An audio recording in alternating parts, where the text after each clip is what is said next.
On le connaît le plus souvent sous son surnom de Le Gros, voire sous les traits de l'acteur Didier Pin dans le célèbre film de Jean-Marie Poiret, Les Visiteurs. Ce qu'on sait moins, car c'est bien un roi méconnu, c'est que Louis VI, avant de devenir impotent et de se faire appeler Le Gros, était surnommé le Batailleur. Et il y a bien une raison à cela, c'est qu'en plus d'avoir été un fervent défenseur de l'Église et du pape, c'est lui qui, l'arme à la main et n'hésitant pas à donner de sa personne, a soumis tous les seigneurs brigands d'Île-de-France. Il a ainsi largement étendu le domaine royal, il a également été un pionnier dans le fait d'accorder des chartes aux communes, mais surtout il incarne les prémices de cette autorité royale qui s'affirme et commence tout doucement à unir les terres de France sous une même bannière.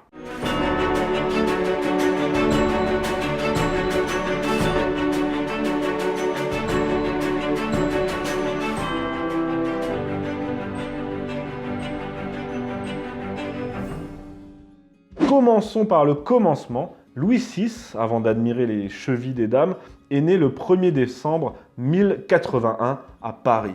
Il est le fils du roi Philippe Ier et de sa première épouse, la reine Berthe de Hollande. Et ça a son importance que ce soit sa première épouse, puisque Berthe va être répudiée en 1092. Philippe Ier va se remarier avec Bertrade de Montfort, comtesse d'Anjou, et il va être excommunié pour ça d'ailleurs. Du coup, le jeune Louis, vu que sa mère est écartée du pouvoir, il se retrouve investi du comté de Vexin, des villes de Mantes et de Pontoise, histoire de l'éloigner un peu de la cour. Mais il n'est pas pour autant marginalisé, c'est quand même le fils du roi, c'est l'aîné d'ailleurs, et il reçoit une solide éducation de la part de Suger, l'abbé Suger, enfin le futur abbé de Saint-Denis, qui deviendra plus tard son conseiller et le premier grand ministre des rois, si on regarde l'histoire de France dans sa globalité. Le 24 mai 1098, après avoir combattu aux côtés de son père contre le roi d'Angleterre, il est fait chevalier par son cousin, le comte de Ponthieu, et puis ayant fait preuve de sa bravoure, il est officieusement rapproché du trône. Avant-goût de ce que sera son propre règne, il va aider son père à lutter contre les seigneurs brigands et seigneurs rebelles d'Île-de-France, mais aussi, après le roi d'Angleterre, il participe au combat contre le duc de Normandie. Vers l'an 1101-1102, son père et lui se réconcilient pour de bon, et Philippe Ier, devenu impotent à cause de son poids et de ses excès, lui confie le gouvernement effectif du royaume en qualité de Rex Designatus, roi désigné. Le 29 juillet 1108, Philippe Ier meurt à Melun et il est inhumé à Saint-Benoît-sur-Loire. Louis assiste à cet enterrement, tout comme son demi-frère, Philippe de Montlhéry. Puis, comme il se doute que ce même demi-frère va tout faire pour lui ravir le trône, à lui qui est pourtant l'aîné, mais d'un autre mariage, Louis se dépêche de regagner Orléans pour s'y faire sacrer en toute hâte. Pourquoi Orléans et pas Reims? Parce qu'il se doute bien que son demi-frère Philippe allait l'empêcher de rejoindre Reims, mais aussi parce qu'à Reims, l'archevêque n'est pas vraiment un ami de la famille. Il avait soutenu le pape dans l'affaire de l'excommunication de Philippe Ier, et ce dernier ne l'avait alors pas reconnu. Bref, le sacre a finalement lieu le 3 août 1118 dans la cathédrale Sainte-Croix d'Orléans. C'est Dimbert, l'archevêque de Sens, qui donne à Louis l'onction très sainte, et le voici donc investi Louis VI, roi de France, et ce, malgré les protestations de Raoul de Reims. Raoul, s'en fout. Il est chiant, Raoul. Le début de son règne est assez contraignant, puisque le roi réside à Paris,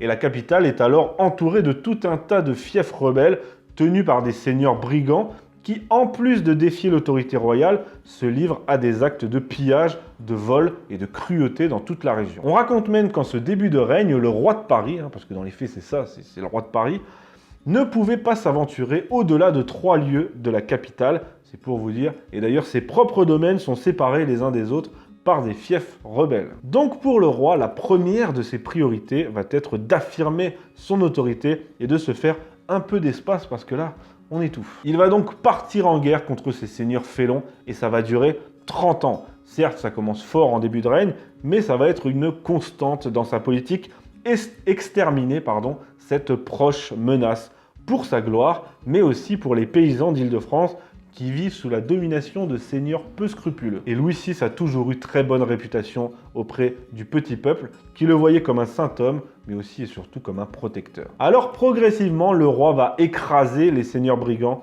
à la tête de ses troupes, en n'hésitant pas à donner de sa personne. Il ne se contente pas de donner des ordres d'attaque contre leur domaine. Il combat en personne au-devant de ses chevaliers avec force et vigueur. Il défait ainsi Eble de Roussy en 1102, ça c'était à l'époque quand il a aidé son père, puis les seigneurs de Montmorency et de Beaumont peu après, ensuite Enguerrand de Coucy en 1117, Hugues du Puiset en 18, Thomas de Marle en 1130. Il intervient aussi au sud de la Seine face à Guy le Rouge, libérant ainsi la route qui sépare Paris et Orléans. Bref, il fait le ménage contre tous ces seigneurs brigands, et il le fait bien. D'ailleurs, la plupart de ces seigneurs vaincus vont aussitôt se soumettre et compteront par la suite parmi ses plus fidèles alliés. Mais Louis VI ne va pas se contenter de guerroyer autour de Paris, en Île-de-France.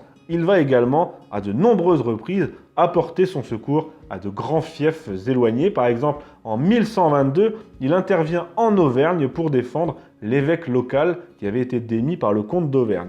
Et il revient même 4 ans plus tard pour finir le boulot. Cette expédition si loin de Paris, l'Auvergne c'est quand même pas à côté, pour l'époque en plus, va faire beaucoup de bruit à l'époque. Partout dans les provinces, on sait désormais qui est le patron et qu'il n'hésitera pas à se déplacer en cas de pépin. En revanche, il n'aura pas le même succès en ce qui concerne les Flandres, mais aussi la Normandie. En 1109, il dut marcher contre le roi d'Angleterre, qui est aussi duc de Normandie, coupable de s'être établi dans le Vexin. Et là, ça nous donne lieu à une scène épique lorsque les deux armées se font face, celle de l'armée de France et l'armée d'Angleterre. Louis VI propose à Henri Ier, roi d'Angleterre, un combat en duel pour épargner la vie de tous ces hommes, ce à quoi le Rosbif répond par une plaisanterie. En gros, il s'est défilé, quoi. Rien d'étonnant. Finalement, la bataille a eu lieu et ce sont les Français qui l'ont emporté. Tiens, bon, ça c'est qu'un exemple. Là, il y a eu toute une série de combats autour de la question normande avec des considérations de droit de succession, etc. J'entre pas dans les détails. Il y a eu des succès et des revers, mais finalement, c'est le duc de Normandie qui l'emporte lors de la bataille de Brémul en 1119. Lors de cette bataille, les Français sont 400 chevaliers contre 500 chevaliers anglo-normands. Ils sont donc moins nombreux, mais surtout désorganisés. C'est ce qui leur coûte la victoire. Au cours de cette bataille, avant que Louis VI ne se retrouve en fuite, on raconte qu'un Normand a saisi la bride de son cheval, puis s'est écrié « Le roi est pris ». Louis VI l'aurait alors frappé et abattu d'un violent coup de masse avant de rétorquer « On ne prend pas le roi, ni à la guerre, ni aux échecs ». On ignore si c'est vrai ou pas, cette anecdote, mais ça reflète bien la personnalité, le tempérament du roi au combat, le roi Louis le Batailleur, car c'est ainsi qu'il était surnommé à cette époque. Son plus grand fait de gloire intervient quelques temps après, en 1124, lorsque le roi d'Angleterre appelle à son secours l'empereur du Saint-Empire, Henri V, qui va alors lever une gigantesque armée pour écraser ce turbulent roi de France. Louis VI va alors, pour la première fois, convoquer une assemblée générale de seigneurs, et grâce à son charisme et à son éloquence, il va les convaincre de se rallier à lui pour l'aider dans ce qu'il présente comme une guerre étrangère. Et les seigneurs vont le rejoindre, ils vont se placer sous son oriflamme, car là aussi, pour la première fois, Louis VI va chercher l'oriflamme à Saint-Denis. C'est un acte fort, symbolique, et c'est pourquoi certains prétendent qu'on assiste là, avec tous ces seigneurs ralliés au roi de France contre l'empereur, aux prémices de la nation française. Quoi qu'il en soit, Louis VI parvient à réunir une armée gigantesque pour l'époque. Il s'avance face à l'empereur, avec la France derrière lui, et là, l'empereur fait dans sa culotte, littéralement, et il retourne s'enfermer dans Metz, annulant sa grande opération. C'est bien beau tout ça. Enfin voilà, vous connaissez les hauts faits militaires et diplomatiques de Louis VI, enfin à peu près, d'après ce que je vous ai présenté. Avant d'en terminer par sa mort, je vais revenir rapidement sur des considérations, disons, de politique intérieure, majoritairement, histoire de vous donner une idée. Alors tout d'abord, Louis VI était un grand défenseur du catholicisme, très respectueux du pape et des évêques, les relations étaient très bonnes, et lui-même menait une vie très pieuse. D'ailleurs, pas moins de 5 papes ont pu trouver refuge en France sous son règne. Il était aimé de ses sujets, vu, je l'ai dit, comme un saint homme et un défenseur des faibles. Au combat, il était fort, intrépide, batailleur, et il a profondément gravé l'autorité royale dans la pierre à grands coups d'épée, élargissant ainsi considérablement le domaine royal autour de Paris. Il a été aussi, sous les précieux conseils de sujets, un grand réformateur. Ça aussi, c'est important dans son règne. C'est lui qui a lancé le mouvement communal en France en accordant à de nombreuses villes des chartes qui seront plus tard des modèles pour les communes. Par exemple, la charte accordée aux habitants de Loris en Gâtinais est très connue et est un modèle du genre. Contre rémunération, Louis VI a dispensé les habitants de taille et des corvées. Ils avaient le devoir de porter les armes au service de leur suzerain, mais à condition de pouvoir revenir le soir chez eux, ce qui était quand même une bonne garantie. Aussi, la résidence d'1 an et 1 jour dans la paroisse conférait la pleine liberté à tout serf. Et oui, le Moyen-Âge, c'est pas de l'esclavage, contrairement à ce qu'on veut nous mettre dans la tête. Enfin bref, ça n'est qu'un exemple parmi d'autres, mais quoi qu'il en soit, à partir de 1131, son fils, Louis le Jeune, est associé au trône suite à la mort de son aîné, Philippe, d'une chute de cheval. À cette période, Louis VI, tout comme son père, est devenu semi-impotent, c'est pour ça qu'on l'appelle le Gros, et à partir de 1135, il règne, mais sans gouverner, il laisse ça à son fils. En 1137, il reçoit néanmoins l'hommage du duc de Normandie, ce qui est plutôt cool. Puis, en juin de la même année, grosse bonne nouvelle, là encore mieux, Guillaume d'Aquitaine offre dans son testament son héritière de fille, Aliénor, au fils de Louis VI, donc Louis le Jeune, futur Louis VII.